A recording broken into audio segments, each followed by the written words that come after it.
ఏంటంటే కృష్ణుడికి స్పర్శం చాలా ఇంపార్టెంట్.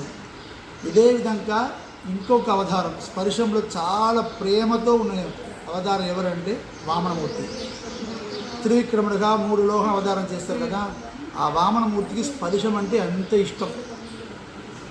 ఒక మాట ఒక పాసురం ఉంది తిరువాయుమొழிలో, కోలకూత్తనై కుడకూత్తనై ఇలాంటి శ్లోకం పాసురాలు ఉన్నాయి. అంటే స్వామివారు ఒక ప్లాన్ చేస్తారు. ఏం ప్లాన్ అంటే, నేను ఇప్పుడు అన్ని జీవాత్మ తలపైన నేను పాదం పెట్టాలి, ఇది డిసైడ్ చేశారు స్వామి. కానీ మనము ఉన్న అహరాదుతో అహంకారంతో మనము స్వామివారికి పెట్టండి స్వామి మనం చెప్పలే. మనకున్న అహరాధితనం స్వామివారి కన్నా మన అందరిపైన పాదం పెట్టాలి. ఏంటంటే మనకు తాపం ఉంది కదా, అది హీట్ ఉంది కదా, అది ఇక్కడ ఉంది. ఇదన్నీ పోవాలంటే స్వామివారి పాదంకి చల్లగా పెడితే మనం ఈ తాపత్రయం పోతుంది. ఏం చెయ్యాలి అని స్వామివారు ఆలోచన చేస్తారు. డిసైడ్ చేస్తారు. ఏం చేశారంటే ఒక పెద్ద సూపర్గా ఒక డాన్స్ చేస్తారు.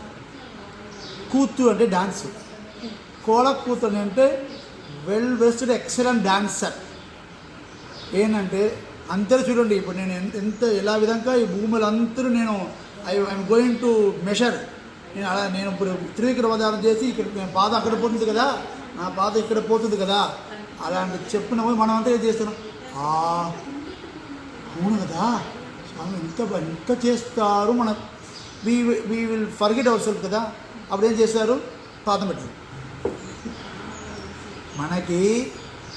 మనకి ఉన్న అహంకారంతో మనము స్వామివారి పాదం మన తైలో పెట్టుకోలేవు.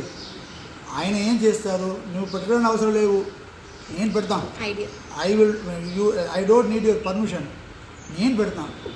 ఇది ఆలవందారిని మన రామానుజు వారికి ఆచార్యవాడు ప్రాచార్యం సుపరాచార్యం మనం చెప్పాం కదా.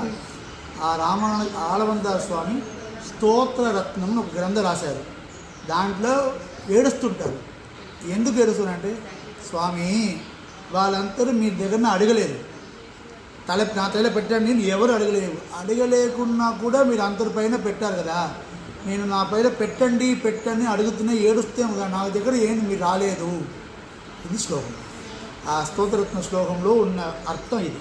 సో మనము ఏం చేయలేకపోయినా స్వామివారికి ఎప్పుడు మన పైన కృప అంటే అదేంటే పైన నీళ్ళు ఉంది, ఇక్కడ కింద నీళ్ళు రావడానికి మన మోటార్ ఏమి వేయడానికి అవసరం లేదు. కింద నుంచి పైన పోయడానికి మోటార్ కావాలి, పైనుంచి కింద రావడానికి మోటార్ ఏమి అవసరం లేదు. స్వామివారి కృప కూడా పైనుంచి కింద రావడం నీళ్ళు దాకా it will come automatically. So మనం ఏం చేయాలి, తీసుకోవాలి. వర్షం ఇస్ కమింగ్.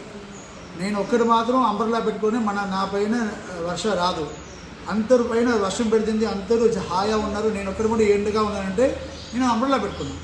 అంబర్లా తీయండి, హీగో అహంకారం తీయండి. నేను అహంకారం తీస్తే, అహంకారం అంబర్లా తీస్తే స్వామి నుంచి వచ్చిన వర్షాల కృపలు మన పైన కూడా వస్తుంది. అదే విషయం.